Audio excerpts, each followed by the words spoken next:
Yeah, what's going on, y'all? What's up? It's your boy Tvshka and the Josh. Hey, Yeah, and Josh, how you feeling, bud? this is gonna be my flu game. Not the best. You'll Right. probably hear me muted a lot as I cough and sneeze and yawn and all that fun stuff throughout this thing. But you know what? The show must go on. Therefore, I am here. I am not 100%, but a lot of these football players that we call fantasy titans are not either. So just Yeah, like the rest, just like them on the gridiron, I shall persevere.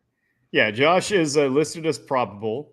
Yeah. Soul, unfortunately, is listed as out. She too is, kind of having a day, and honestly, even I was kind of earlier. My eyes been doing something weird today. I don't know if allergies, sinus pressure. Who knows, man? It's that time of year. Yep. It's also that time of year for turkey, my dude. Yeah. How Yeah. excited are you to just shove your face full of food and take copious amounts of naps and watch football? It is one of the greatest times of the year, especially as you get older and realize that food and football are just they go so well Yeah, together. And a football. day long of food and football of just like, I don't know how your family does it, but basically, we eat at noon and then we graze throughout the Mhm. day. And then Oh next yeah. thing you know, it becomes turkey and lettuce and Miracle Whip. That's right. I do Miracle Whip, not mayo, but I do Miracle Whip sandwiches at the end of the day. And of course, I forget the chemical in turkey that makes you want to take a nap. And those Tryptophan, we baby. live that dog's life on Thanksgiving. Okay, Yeah, living that dog's life. We get up, we yeah, eat, we go back to bed. Okay, that's how we do things. yeah. Cat life too. Cats do that, but Yeah. cats also suck. So do the Bengals. So do a lot of other people that we're going to get to here on the injury list. But first, we do want to say happy Turkey Day, happy Thanksgiving Day, early for everyone. If you're wondering what that word is below, that is fuck it. That is a Choctaw word for turkey. So happy fuck it day, everybody. This is the fuck it around episode. Yeah. And sorry, YouTube. It's a Choctaw word. Maybe just not be racist and don't block us. But anyways, bullshit aside. Josh, what do we got, man? Who else is broke today? Yeah. Other than myself, who's limped into this episode, Devon Achan, poor dude. Dude, right? He basically tweaked the same knee. Now, according to my sources, yes, I do have a Miami insider. Kind of odd that of Mm. all the teams that I don't have insiders for, Miami is one of them. But he basically told me that he's good to go. They basically just put him out as a precaution because they know they're going to need him later on in the season, and they were playing the Raiders, so they didn't want to try and push him and get him injured. So it looks like, I mean, it's basically day to day at this point. So if he's good to go for next week, he will. But it's not one of those put him back on IR, re-injured his knee. He just tweaked it. So wasn't as scary, even though it was just unfortunate for the fantasy managers out there who was like, "Woo, my boy's back!" Because when he played, he was really Yeah. good. What Kenneth point Walker, average? Yeah. yeah. Kenneth Walker left the game with an oblique injury, and it's actually a little bit more. Of course, you hear oblique. You heard Chris McCaffrey had an oblique injury, came back the next week, and he's been electric. A little more serious than that. I saw him when he went down, and Pete Carroll's not ruling him on IR. It's not that bad of an injury, but obviously they brought up IR, so therefore might not rule that out. So that he's going to be playing for the next couple of weeks. Cooper Kupp legs still don't work as much as they want to say he does. They just still don't work. He's considered day to day. He did not look like he was in very much comfort yesterday when he went out. Justin Jefferson obviously did not play, but they were thinking that he was. He came out during the broadcast, sideline reporting, depending on how sideline reporters are viewed now, based on their reporting. He did not want to come back into his 100%, but people are still thinking that he's most likely going to play week 14, which is after their bye week. So right as playoffs start, pretty much, is when the Justin Jefferson owners will be good. Tim Doyle was named a starter for the Jets, and Peterman, whoever it was, Zach Wilson is now the third stringer for the Jets. So take that what you will. For your Garrett Wilson owners, he was kind of banged up. Maybe they might have a competent quarterback. Who really knows? Mark Andrews, obviously. What? I said I'm not counting on it. No, for me. Mark Andrews obviously had that real bad hip injury. We thought he was going to be season-ending. Harbaugh came out today and said it wasn't as serious as they initially thought. So there is some optimism that he could come back this season. Whether that means playoffs, I don't know. But when you hear season, you don't hear playoffs. They typically mean the actual rest of the season. But I'm not really holding out hope, but it'd be cool if he did. I put about as much stock in Mark Andrews coming back as Aaron Rodgers is coming back this year. Yeah. On that. Mr. Elite himself, Joe Flacco, just signed with the Browns. Yeah. Practice squad, probably going to be – all he has to do is throw the ball like 9 times a game. They're just going to run the ball. Maybe rely on their defense. So he's probably going to be better than the 2 quarterbacks that do have, the rookie out of UCLA and P.J. Walker. So that's why they brought in Mr. Elite Joe Flacco, because he's a really good game manager. Don't know how much he has left in the tank, but it's still probably better than the other 2. So I don't know if it really means a lot for your Amari Coopers of the world. But you at least have some guy that can throw the ball. Geno Smith did hurt his elbow, but I didn't see any report that said it's he's listed as this or that. So I don't expect him to stay to missing time. Then this time tomorrow he probably will. Aaron Jones was carted off the field, but from what I was reading, 2 to 3 weeks. It was more of a MCL or something like that. And, it may have re-aggravated the ACL injury that he just kind of coming back from. Yeah, and then no timetable for T. Higgins, but most people think it's 2 to 3 weeks. But with Joe Burrow being out for the season, which is the big news if you all didn't know, with Burrow being out, I don't know what that means for the Cincinnati receivers. Obviously, Jamar Chase is not having a fun year this year. That is what I have. Awesome, man. And I apologize. I'm watching the Chiefs game right now. Yes. Chiefs and Eagles. They had 5 seconds left and they spiked it. And I don't know if it was Brian Cox or who the defending lineman was, but he slid underneath and tried to catch the spike. I was like, dude, he was close. Like I like the strategy. It's a bold strategy, Cotton. Which I mean really leads us to bold strategies for people with injured players. I mean, myself, I have Aaron Jones. I have Garrett Wilson. Even though Garrett Wilson not necessarily injured, we're looking at, benched quarterbacks. We're looking at a quarterback situation that who knows it goes where. I mean, honestly, I'm praying for Aaron Rodgers to come back just to bring a little bit of spark of life and maybe a little bit of point value. But until then, I feel like I have to flex Garrett Wilson, which is nuts since that was, I think, my third round pick. So, not fun, especially this time of year. But also we still have the trade deadline coming up. So there's still time to trade, everybody. And Week 13. And there's still waivers to be picked up. But we'll get to that in a minute. What we're going to get into next is the top 10. Mm-hmm. Oh, yeah. I forgot we had top 10.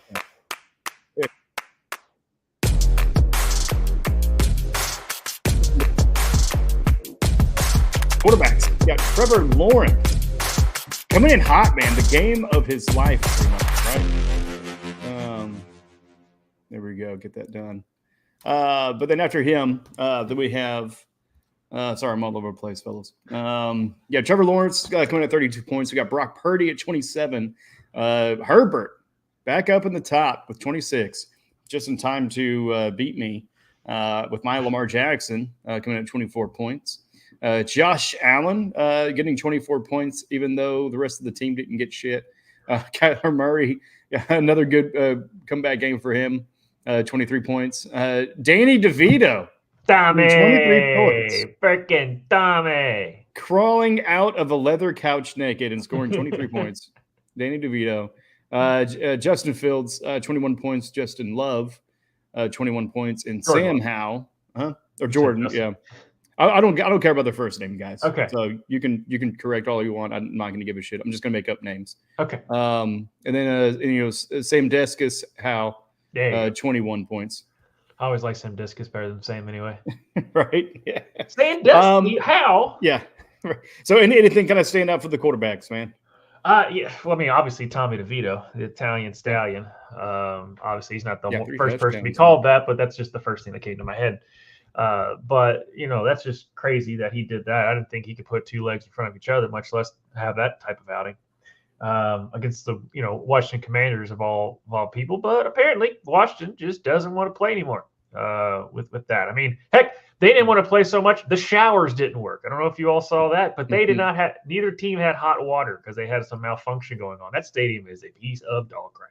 Yeah, probably some freezing pipes or something not taken care of. They also gave up because they got rid of Sweat and one of their other defensive linemen or ends. Peters. Yeah, Peters. Yeah, I think. So they're already starting to sell out the team and basically fire sell. Yep. They're just holding out steady for Bill Belichick. Who knows if that's going to happen? If anybody wants to pick up Brock Purdy, he's got his weapons back. When he has his weapons back, sit quiet, settle down. Don't give him hints. No. I already have that waiver in, so everybody else suck it. No, because I'm getting him back because he is back, and I also have a bye week. But we'll see.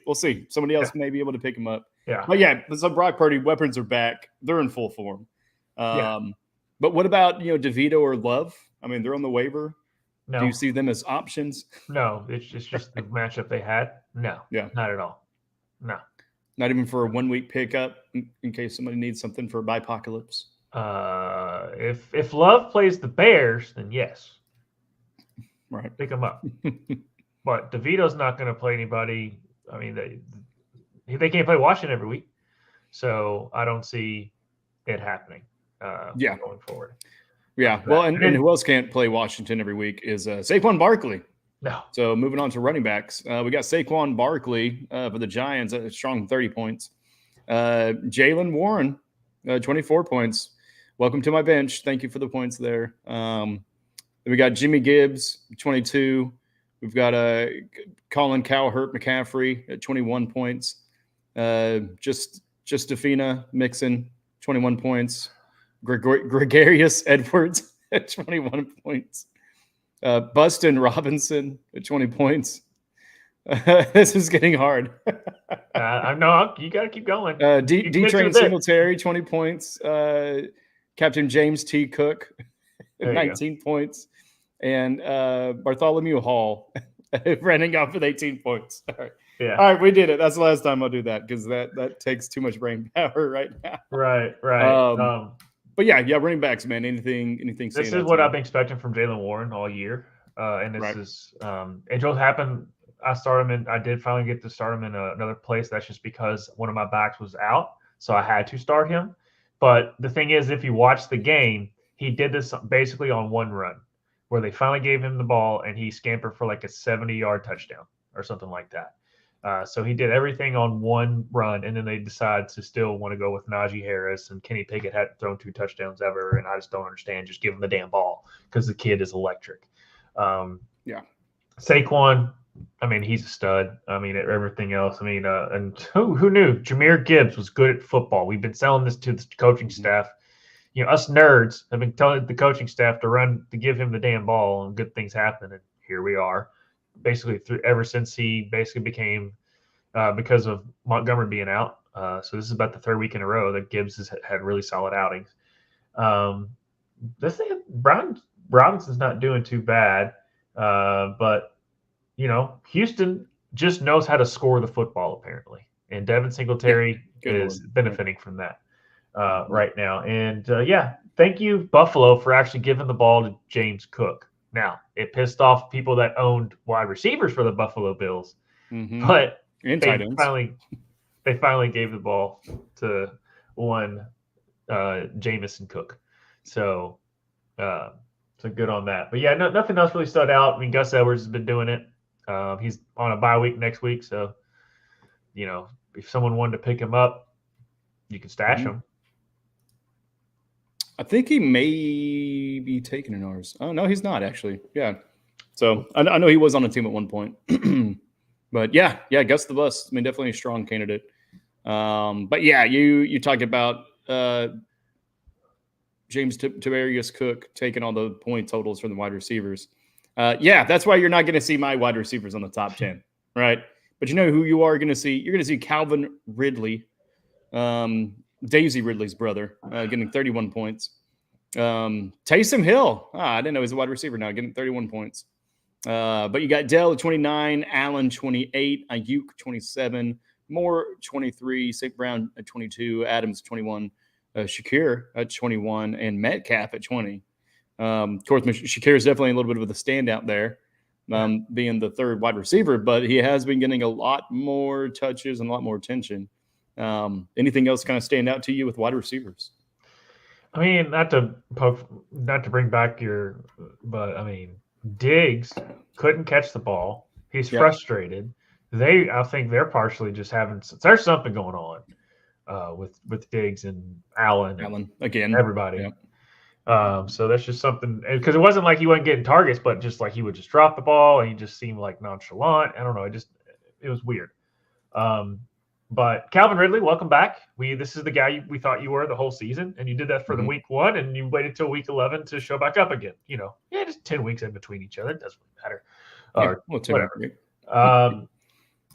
Tank Dell, if it wasn't for his quarterback that's going to win Rookie Offensive Player of the Year, you would be right there. But it happened to be a rookie quarterback who might be on the running for MVP altogether if he can keep up throwing 4 touchdowns and 300 yards a game. On that, but the dude looks like he's here to stay with CJ Stroud. And kind of with Tank, Nico Collins just came back from injury. He still had a strong showing, 14 points, no touchdown. But then you also had a couple of other injuries to some of the receiver core. So that's what also helped that out. But the dude is also just a rookie beast and is deserving all the work that he's getting for sure. Yeah, the dude is playing electric. What Keenan Allen's doing this year is insane for as bad as the Chargers are. Yeah. I saw some video of it was the guy breaking down the Chargers defense and why they stink, but the whole time he's like, see, this is why it's Justin Herbert's fault. So you see how the DB drops back. If Justin Herbert was in the game, he wouldn't allow that to happen. So obviously this is Justin Herbert's fault because people keep blaming Justin Herbert for all the Chargers losses when it's really not. It's the inept coaching staff and everything else around him. And it's not really him altogether, which is why it's frustrating as just an NFL fan, much less a fantasy fan, watching Justin Herbert go out there and just try and ball his ass off and just the ineptitude around him, not his players, it's not the team itself, but just the coaching staff just trying to. And then, long story short, they're done after this year as far as the Chargers coaching staff. We'll see what they do organization-wise and who comes in as the new head coach. But if I'm a DJ Moore owner, I'm kind of excited that Justin Fields is back because when Justin Fields plays, DJ Moore does well. So that's what sticks out to me on that. Good. Yeah. All right. So there's the wide receivers right there. Let's go ahead and move to tight ends. Kittle. I mean, back at the top, man. I mean, whenever they feed him, he definitely eats and puts it away. And so he did that for 23 points. John Oliver of the Today Show and this last week, 15 points. Njoku getting 13 points. Smart 2Ts getting 12 points. Schultz 11, Kincaid 11, Shoemaker getting 10 points, Parham 10 points, Hawkinson 10, and McBride 9. So not a strong showing, really from the tight ends in general. At least not as high as we've seen in past weeks. But I mean, could that be temperature change where people are running a little bit more? Tonight's game, there's a little bit of precipitation. So, I mean, anything you can kind of attest to that other than, just bye weeks and two of the biggest tight ends not playing until tonight? And then the fact that we didn't have that imposter playing this week. So, everyone else didn't realize they needed to really go off to just challenge a running back / quarterback / kicker at this point, give them all the damn positions and call them a tight end. I don't care. I'm saying it. It's a fun bit, and I'm running into the ground. Yeah, but, no, you're good. You're good. We get it. But so therefore, they didn't feel like they had to step up and really score a lot. And Kittle was just like, I got this. And so he at least, put a little bit of respect on the tight end's name. But Kelsey's trying to get up there with them. I got a touchdown. So speaking of Taysom Hill, I mean, they're on a bye week this week. I'm aware. That's why I'm saying he didn't play. But the week before, only 4.3 points. So we'll see. We'll see against Atlanta. If they put anything up. and then that'll be the first time they play Atlanta. Yeah, anything else tight ends? I mean, this point of the year, are you making any major moves tight ends other than just to fill empty spots?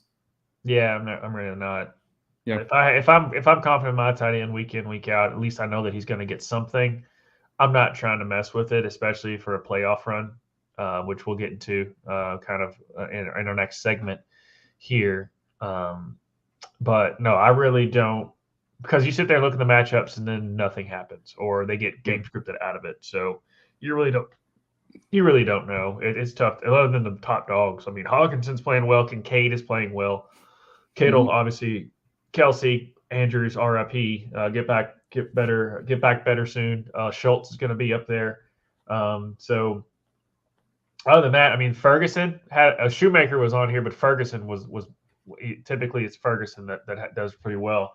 And then I do worry about Cole Kmet because Badgett seemed to go to Cole Kmet a lot, and now that Fields is back, he was irrelevant again.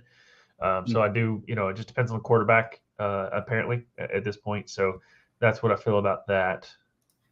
So yeah, just stick. If you're comfortable with who you have, cool. If not, look at the matchup, make sure it's the right quarterback, because it could be like, oh, Cole Kmet did well, but it's the wrong quarterback now. So that could happen. Yeah, and with this being a wacky season, as far as injuries to quarterbacks or just quarterback changes, I mean, we've seen 11 rookie quarterbacks start. We've seen, a dozen more that weren't rookies actually, getting their spot. And now we see 20-year-old legends, I guess, coming back as far as Flacco. Yeah. Never thought I would hear his name in the NFL again, but here we go. But also defenses, man. We're going to move on to defenses because we don't want to take up too much of the time for the wild card segment. But defenses, New York Giants. They can score on offense, but they did this week. But apparently their defense came against Washington, 26 points. Dallas Cowboys getting 22 points against Carolina. The Buffalo Bills getting 22 points against the Jets. Thank God for that, even though it would have been great if the rest of the team showed up. Dolphins getting 12 points, so here's a little bit of a cliff. Broncos getting 11 points. Niners getting 10. Cardinals 10. Raiders 10. Commanders and Bears getting 9 points. A lot of those are on the waiver wire. So are you looking at any of these defenses as a potential? Maybe the Dolphins, maybe the Broncos, because they've stepped up pretty well. So in the last few games, I mean, they've won about 5 in a row, it feels like. So definitely not the Giants. They were 1-5, and now they're 5-5. Yeah. Right. So definitely not the Giants, definitely not the Cardinals, definitely not the Raiders, definitely not the Bears.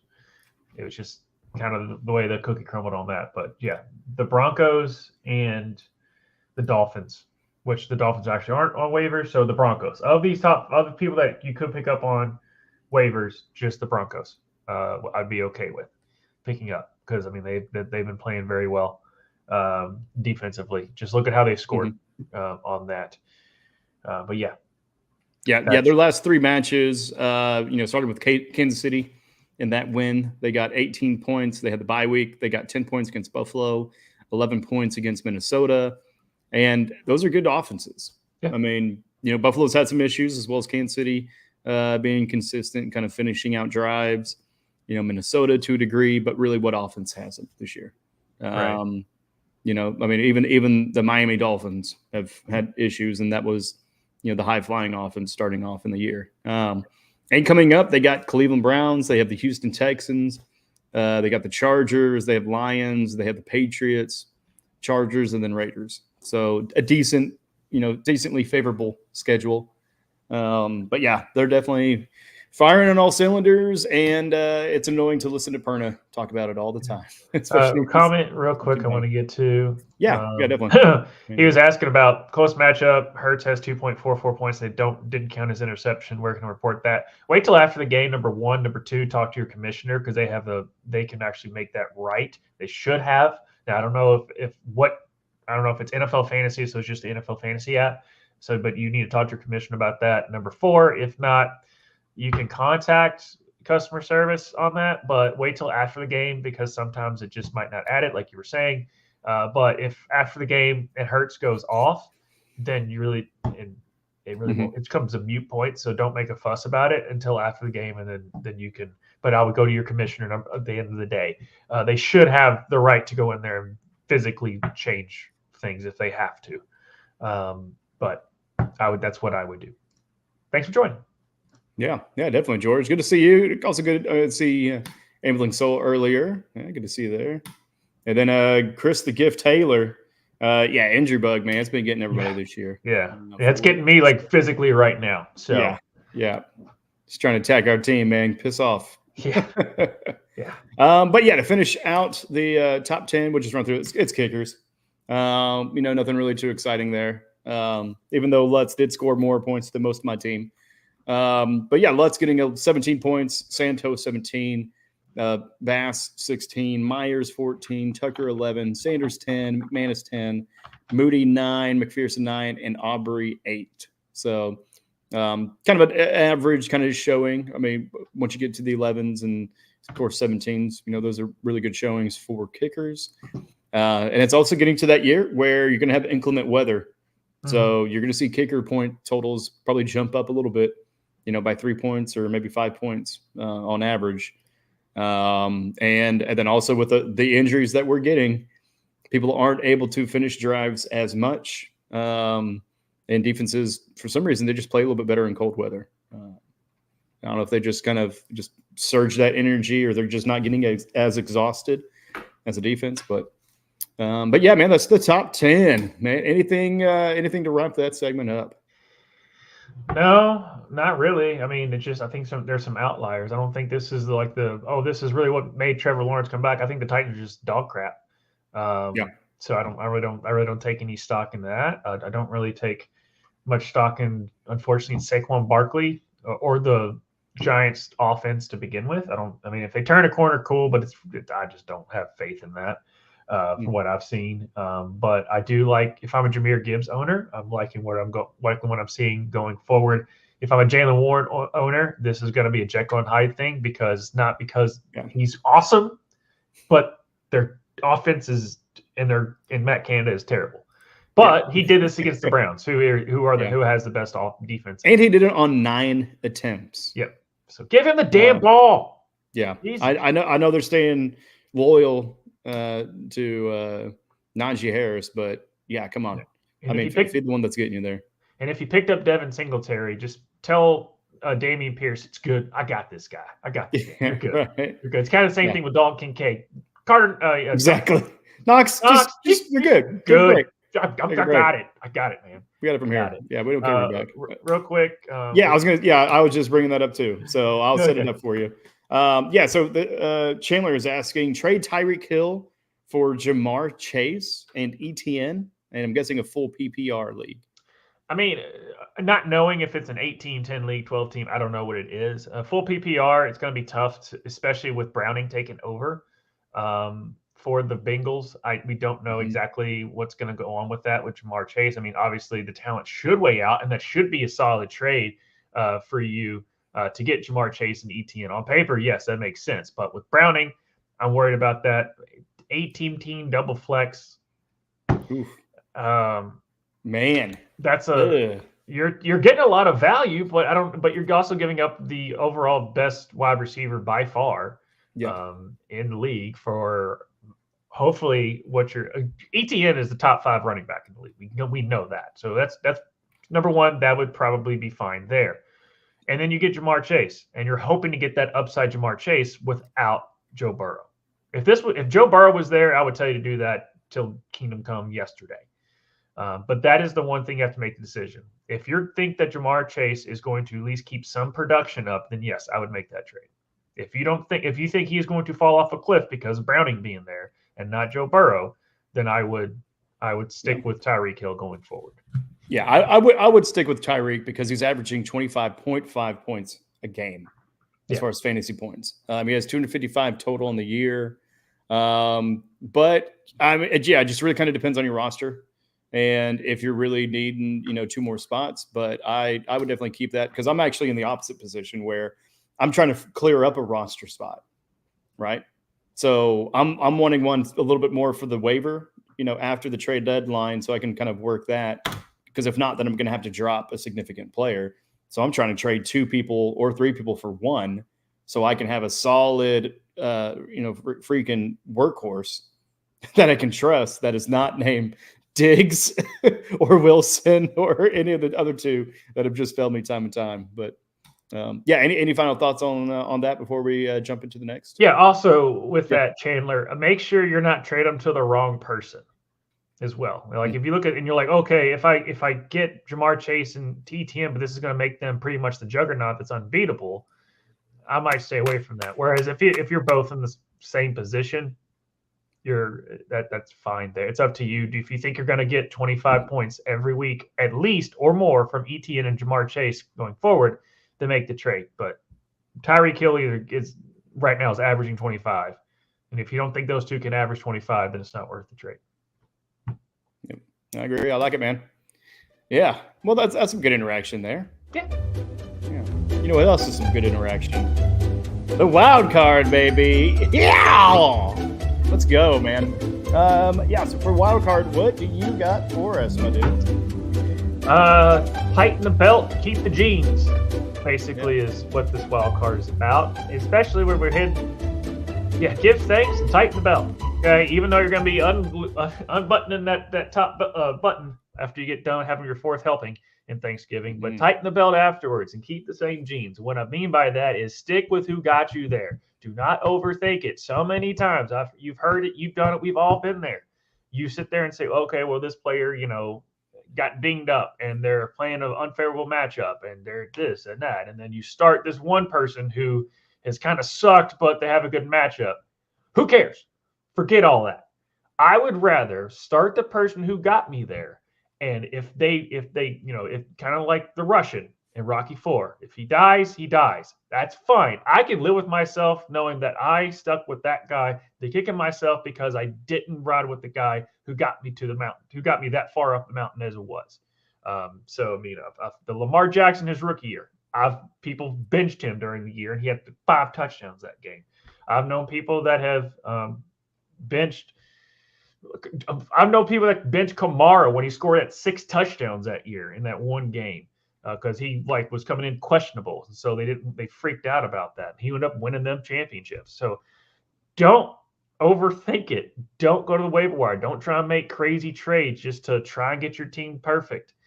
No one ever is perfect. If you went undefeated, good. You just were in a league with a bunch of scrubs. Okay, congratulations. You outplayed everybody who's never played fantasy football. And I'm pretty sure you still have 1 loss somehow because that's just how the cookie crumbles. But at the end of the day, give thanks for the team that you have and don't mess it up. I like it. Yeah. So I should put all my players on the trade block. Sure. I mean, also don't collude. Don't be that guy. Do not collude. Get rid of them all. Don't just trade them and then make somebody better and take some kickback. Don't be that. That is an unwritten rule that you should never do, and you know better than that. Don't be that. That is faux pas. Or woman. Yes, there are female fantasy football players. Oh yeah, there.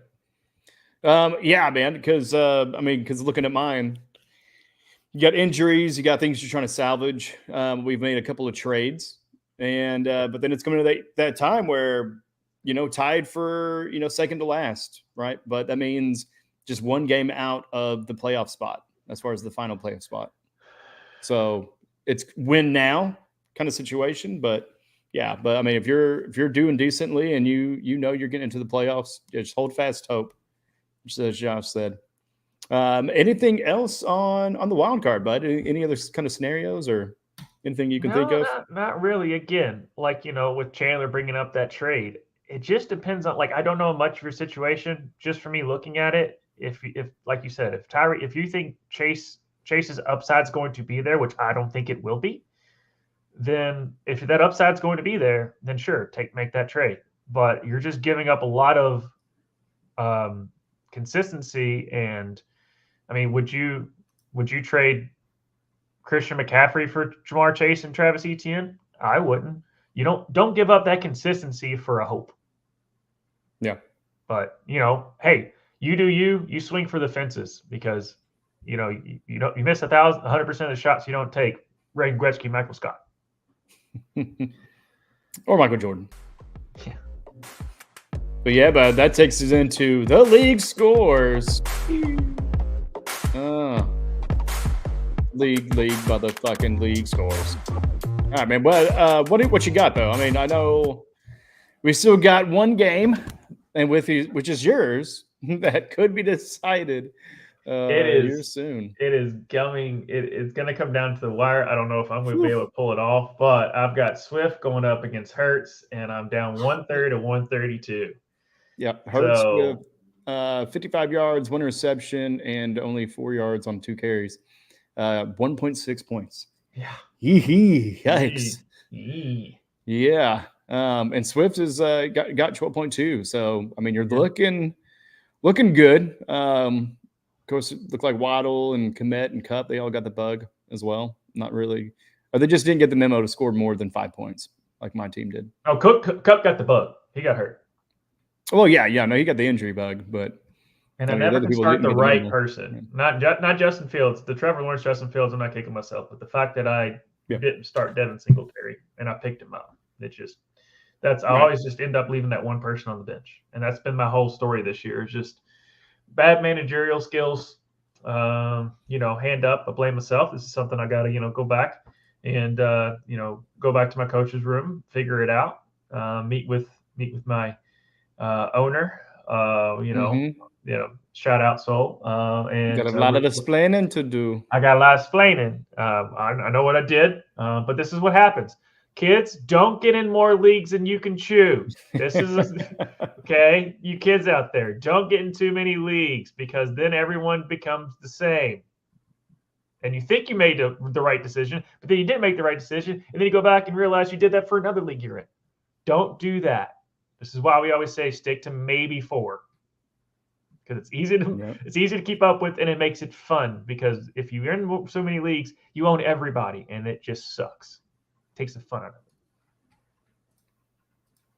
it. Yeah, and you seem to be kind of getting distorted a little bit though too. So okay. Yep. Yeah. No, you're good though. Because we'll be wrapping up here soon. So let's we kind of take from the top. We'll start with mine. Definitely not going to be able to win this one, no matter how great Isaiah Pacheco is. He is not going to score 60 points.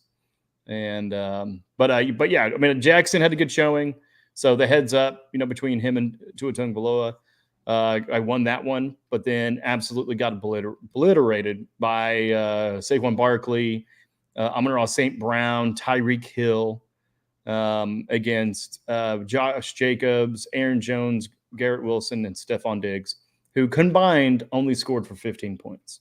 So thank you to my all-star crew there for showing up when I needed you, you ass bags. Everybody else showed up. Buffalo defense showed up 22 points against Baltimore 6. Kickers pretty much close to a wash, even though Tucker had 4 more points. But yeah, I mean, that's kind of the big thing right there is his players showed up and mine did not. I mean, even if I had gotten just 10 points from each of them, that would have been a far better affair than what it is. But did leave some points on the bench. Same as you. I picked up Warren. I picked up Chandler this week, knowing that I've got my Bipocalypse coming up soon. So thought it'd be good times to get them because obviously Warren had a good week and he would have been gone probably this next week. But I also am in a trend where I'll pick one up, but then I'll let him sit on the bench because I don't trust him just yet. So that's my thing is I'm not risking it enough for the biscuit. But also at the same time, I mean, who do you take out? You take out Pacheco, you take out Collins. I mean, Collins is the only one that actually scored above, 10 points for me, besides Kincaid. So yeah, not really a whole much more I could have done point total wise. Just kind of really just ran into a buzzsaw, which is Haygood, who has a better team than what his record shows. Right now it's 4-6. He will be 5-6. But he's got Tua, Barkley, Etienne, Amon-Ra St. Brown, Tyreek Hill, Musgrave, Ayuk, Connor. I mean, he's got some all-stars right there. He's too busy mimicking his favorite football team, the Chargers. You basically just call it. Basically, that's the Chargers in a nutshell. They have too many good players for as bad as his record is. Yeah, the Chargers and the Falcons, pretty much in that boat. But congratulations, Team Saquon Barkinsdale the third, getting 164 points over my 105, and moving on to playoff contention for sure. Next one we got is Blackpool Combat Club, getting 104 points, but probably in a losing effort to Olave Garden, who got 135. Josh, you want to break that one down for us? What were the keys to victory or loss? Keys to victory is Kenneth Walker going out. So he got hurt there. And he also had Achane. He got hurt there. So, when you have those two, and then Jamar Chase getting just Herbert, Burrow. Sorry, I'm just all over the place. Getting your right quarterbacks mixed up. Get it right. Come on, man. Yeah, I know. My Justavius Burrow got hurt. So therefore, and as good as Digger the kicker is, he can't score that many points to make up for you. So he really didn't have a whole lot. I mean, Pollard finally showed back up. Goff was fine. But Christian Kirk only had 7 points, even though Trevor Lawrence went off. It's kind of like Stephon Diggs in your situation, just like what? Yeah. Trevor Lawrence went off, and his best receiver didn't do anything. Puka Nacua was fine. Congratulations on that trade. But then T.J. Hockenson was like every other tight end, and Miami had 12. But when you have 2 or 3 guys just go under 10 points, it's just tough to win in this league for it being a double flex. Whereas Samantius Howell, he played pretty well. Ford was fine. Montgomery was great. Calvin Ridley, there you go. That's pretty much the tail of the tape there. Yeah. And AJ Brown only has 1.8 points right now. I mean, it's just a struggle bus for the Eagles. It's like that Chief has a good defense or something. That's weird, right? All damn season, right? Ferguson got shooed out legitimately because Schumacher got all the points there. Javante, okay, again, he was under that, but he had Tank Dell. So he had, when you have 3 players get 20 or so points, that's pretty much the tail of the tape right there. That's all the cookie crumbles. Yeah, it definitely crumbled in his favor. And I mean, he just played the free agency waiver as well. Because Dell, he had gotten off of waivers. I don't think Dell was drafted. I picked him up and then dropped him because he got hurt again. Yeah. So right, yeah. But yeah, I mean, I'm not sure if he drafted really. I would assume so. But yeah, no, he's definitely got a good team. Sitting at 8-2 right now, soon to be 9-2. So definitely in a commanding position. I would say that guarantees a playoff berth. And unfortunately, that sends Blackpool Combat Club kind of to the middle of the pack, being at 5-6. So Blackpool Combat Club would be tied with Team Saquon Barkinsdale. While unfortunately myself and you will be on the outside, possibly. You've still got some hope, so we'll come back to you. Man, who didn't have hope in this one, which is a surprise, was Tar Heel for life. Let's say Olave Garden just tied for first. Yep, because Tar Heel for life was undefeated up until a few weeks ago when Super Bowl Sammy took him out in probably the match of the year. Still absolutely insane. Yeah, we almost should do like its own video on that. But Tar Heel for life coming in at 108.96 points. Definitely one of their lowest showings because I think they average like 120, something like that. Black Lives Matter had a good week in getting 157.14 points. But really, kind of looking at it, I mean, the heads up, the quarterback's about the same, Prescott and Mahomes right now. Mahomes is still playing. But then Mostert only getting 10.3 points, while Cook actually showed up and showed out and got 19.2.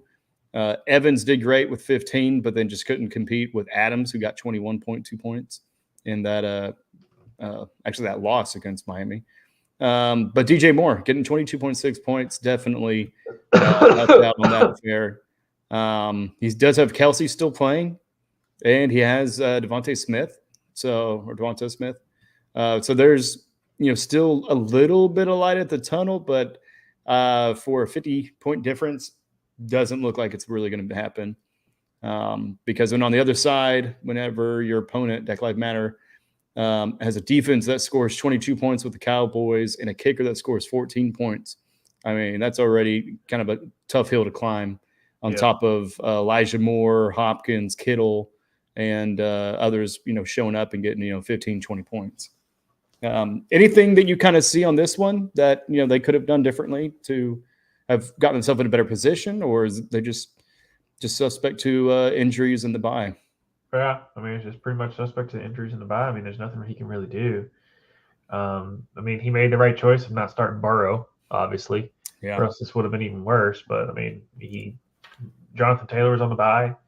Noah Brown, you weren't going to start over what you had. So, I mean, this is just how the cookie crumbled. Matchups aren't working right for him. Mm-hmm. Whereas the other guy, he had, James Cook, like we talked about. This is the first game James Cook went off. This happens. Where they finally do what they need to do. Devontae Adams, welcome back to the league type of thing. We know you're good. He just George Kittle, and ever since even though they're terrible, Will Levis still goes along to D-Hop. So, freaking Elijah Moore getting 12 points. So, right. It's just, sometimes when you line them up every given Sunday, sometimes a team that on paper makes no sense has a better showing than the team that makes the most sense. This unfortunately does happen. This is why it's tough to go undefeated in fantasy football. So yeah, and who almost went completely defeated, Reckless, only scoring 70 points, and against Team Schreiner's 121.4 points. So a clear win there. So Schreiner's will move up to 4-7, which will tie me and possibly you, depending on the outcome of your match there. But yeah, I mean, Stafford, Eckler. I mean, Eckler only getting 7 points. Mixon showed up with 21 points for him, but then Hollywood Brown only 3, Jacoby Myers 8, Andrews getting injured and only getting 4. And then Boyd not really showing up, only getting 5. He's got Hardman and Butker right now, so he does have some potential points, but just not a great showing by his team. And then as far as for Reckless, and then even looking at the bench, I mean, not really a whole lot else they probably could have done there. No, I mean, Roudle, got 4 points, but that's nothing you can really work with. No, Reckless is just trying to put the shit back together, and so I commend Reckless for sticking with it, putting a lineup in every week. But just sometimes injury bugs get you too much, and there's just no real way out of it. You sometimes get there, but this is kind of what we talked about before. You can win. You can't win your league at your. I don't know what the draft was like. I have to go back and look, but I can go all the way back and say, you can lose your league at the draft. You can't always win it, but you can definitely lose it. I mean, they kind of look like that's what kind of happened with it, unless he just dropped everybody. I didn't really look at his. I really broke down and see what Reckless did throughout the season, but. Stafford getting injured doesn't help. Eckler was injured for the right. I know Eckler got injured for him. But also, he like myself is an Oklahoma fan, so that could be limiting. Where kind of targeting, Joe Mixon, Hollywood Brown, Mark Andrews, though. I mean, great draft, but unfortunately, just not going to be able to help him. For a few weeks, if not the rest of the year. Well, I just lost. Hurts just ran in for a touchdown. So. Okay. Well, you're a little bit ahead of me. I just saw Swift run a 30-yard run. Sorry. Yeah. No, you're good. You're good. I got to get that live reaction. We've been having pretty good with live reactions when our teams have sucked. Yeah, right. But yeah, anything else for Reckless and Schreiner's? No.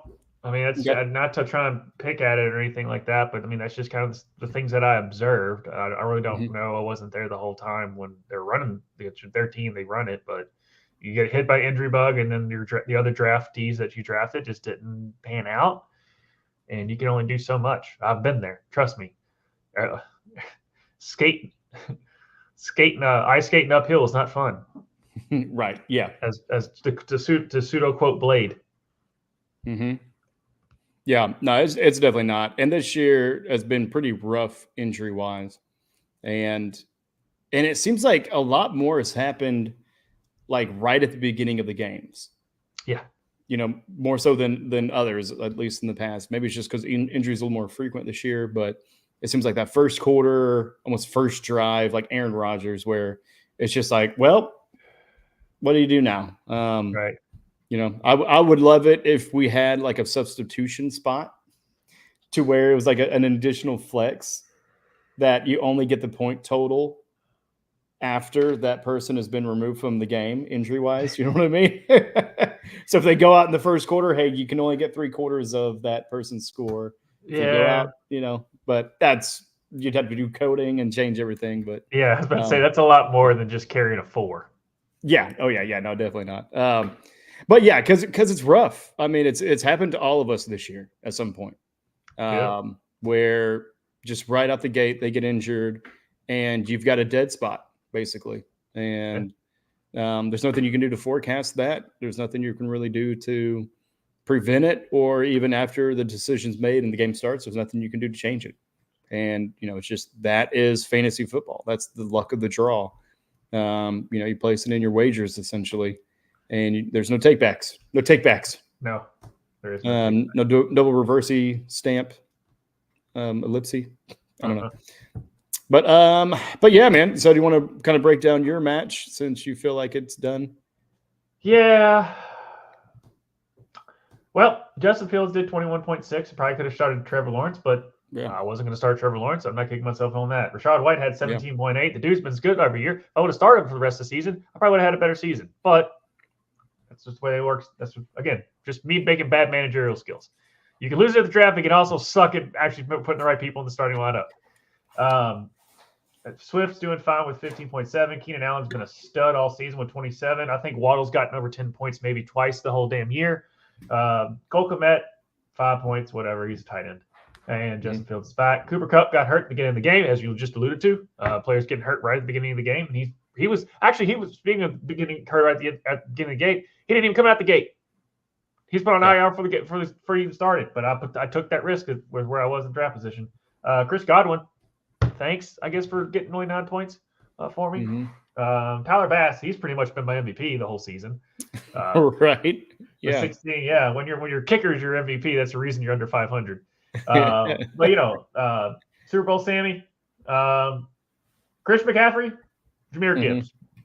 I mean, I can keep going down, but right, yeah, because you couldn't go to DK Metcalf, who showed up to 20 points. No.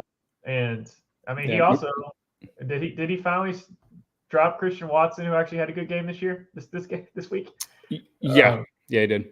But CeeDee Lamb's playing pretty well. McManus had 10, so I mean, it literally came down to me should have started Devin Singletary over Chris Godwin. Like it came out of that. It wasn't like scoring 133 points was like, oh, you sucked. That's just how it happened. These are like these matchups where you look at his team, look at my team, and you're like, all right, flip a coin. And the coin went in his favor. Literally it took this last drive as we're talking, where Swift went ahead and then Hurts ran it. Hurts ran it in, got the points because he's a selfish son of a bitch. So, but yeah, man, it's definitely tough, and that's what's aggravating because it's not necessarily like, oh, you're a bad player, bad manager.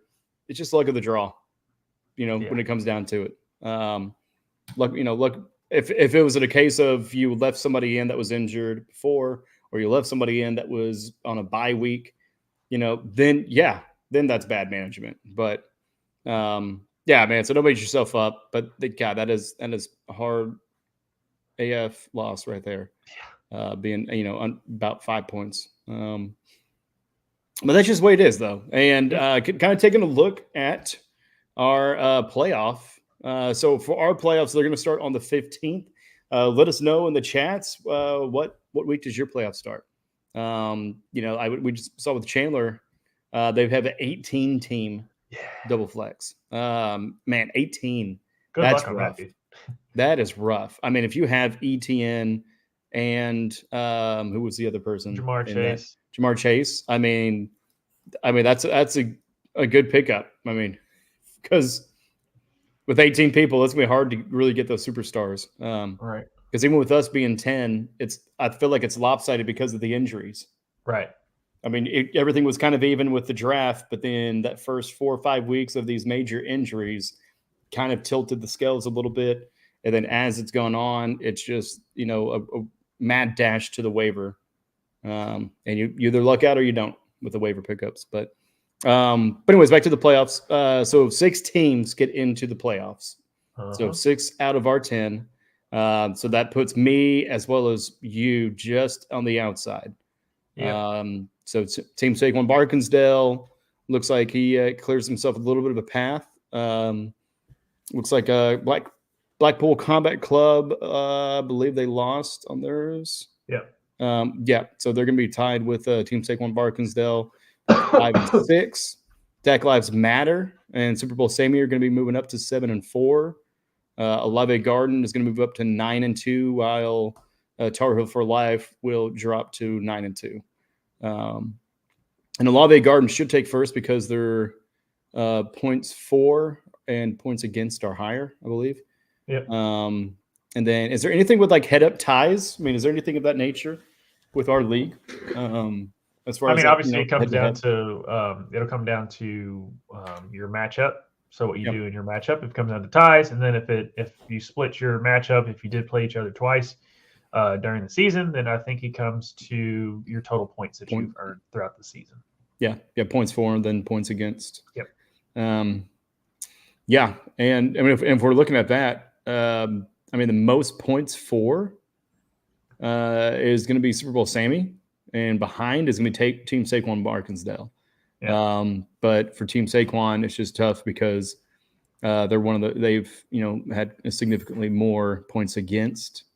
Looks like Shriner is going to come in with the most points against with 1,396, and then after that, Reckless with 1,392, and then at 1,383 be Team Saquon. But yeah. So that kind of sucks for sure. But also at the same time, I mean, that's why we're going to be doing another league next year. We're going to be looking to do a keeper league or a dynasty league. So that'll, kind of add another one that you can do to your list because you don't have enough. No. But also at the same time, though, it's going to change that dynamic, right? So to speak kind of to dynasty just for a little bit, since we're still under an hour, with that, you're not looking at redraft. So you're not going to be losing the people. So even though you don't make the playoffs, don't, fire or sell everything, because if you're out, then hey, just hold on to them. I mean, if you had injuries, you had Mark Andrews, you had Joe Burrow, you had some other people, that's fine. You just got to hold out till next year. And, I think with that, kind of depending on your league, you get to actually keep a certain amount of players into it, and then the rest you'll redraft. But yeah, just going to hold fast hope. Rather, like we're saying, give thanks for the ones you had and the ones that got you there. But then just kind of tighten that belt a little bit, because don't just kind of get a little bit loose with your waiver wires, get loose with your trades, because that balance that you may have had for a little bit, even if it dipped for a couple of weeks because of buys, it's going to come back strong eventually. I know I'm hoping for me after week 13 that happens. Right. Because week 13 is going to be rough, because I still have 6 players that are on bye that week. Yeah. So that's fun. So my ass is definitely going to be in the waiver wires. But anything else before we wrap up, bud? No, that's it. I still got a couple of weeks here to make a difference, but it's basically like a three team race between me, you, and Blackpool, the way it's looking. And I mean, Barkinsdale could drop 2 in a row. We don't know. So we shall see. You never know what they're going to do. But we're going to leave you with a public service announcement. Who should I play?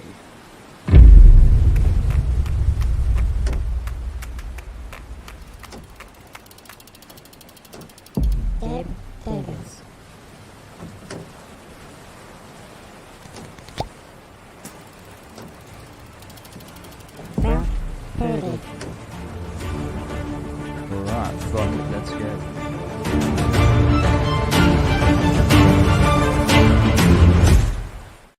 Right, ladies and gentlemen, don't drink and roster, but you can drink and watch the rest of this beautiful Monday Night Football game. For Josh, I am Tvshka. Y'all take care. Peace. And if you're sick, get better. Take care.